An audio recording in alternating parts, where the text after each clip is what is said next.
Hi friends, welcome to follow up.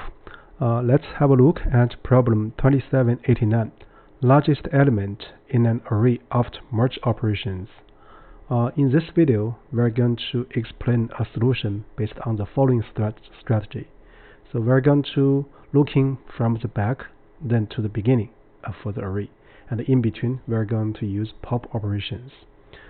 So here we are given a zero-indexed array called nums, consisting of positive integers. So we can do the following operation on the array any number of times.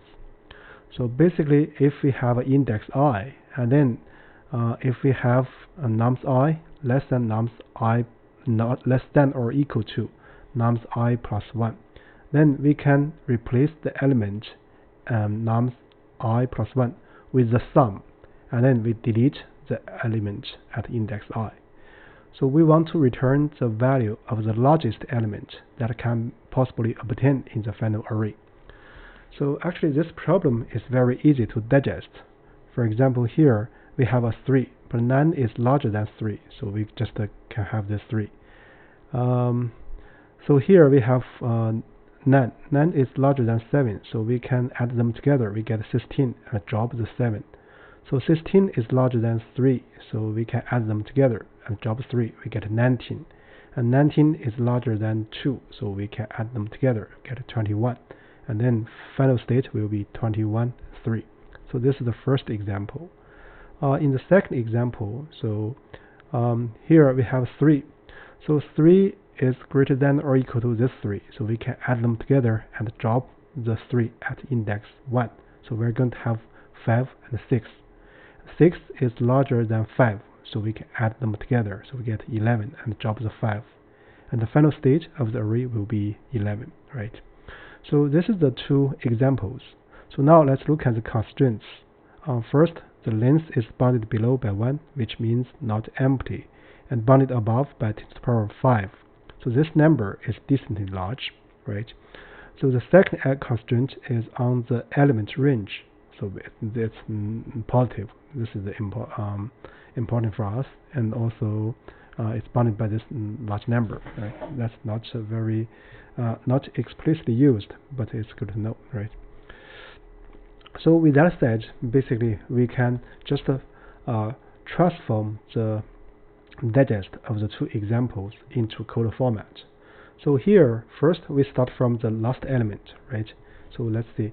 We can initialize the result equals see, also we are using a running variable current equals nums nums pop. Let's see. I'm going to use this one.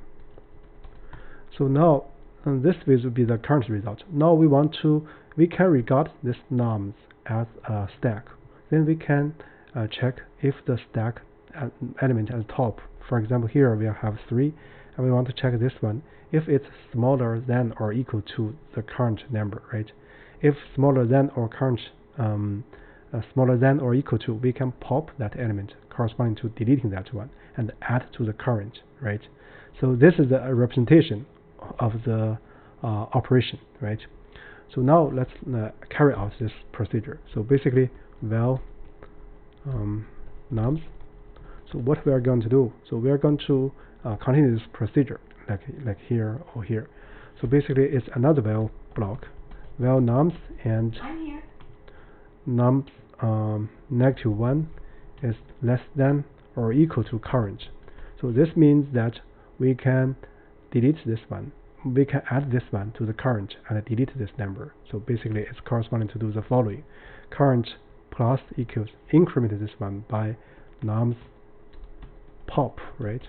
So this pop corresponding to delete this element, and then we add to the current, which is exactly corresponding to the operation, right? So once this is done, so after this val block, so either nums is empty, or so we have nums -1 is greater than current, right? So anyway, so we need to update this result to the current, right? And then another thing we want to know is that if nums, so we need to reset the current to be nums pop. So here actually after this nums, so there's still don't forget to make a final comparison, so between result and current, right? So this way we just need to return the result. So now let's first do a test before we make any comments. So this passes the first one. So now let's look at the generic case. Yeah, it passes all the cases. Actually, if you do not include this one, so we're going to fail. So actually it's easy to see for this case, right? So for this case, so first we're going to have result equals 50, right? Because 50 is less than 91. So then if we do not do this comparison, so we are going to return 50, right? Right, but the expected one for sure is 91. So we couldn't forgot to make a final comparison, right? So now let's test again. Right. So here actually this operation, the increment of current and by the pop, is exactly corresponding to the operations in this problem. So I guess so you can regard this part as a translation of the problem operation into code format, or you can interpret that we are using some sort of stack behavior. However, the stack does not explicitly come into play. So let's do a final test to make it right? Yeah, so it passes all the cases, it means.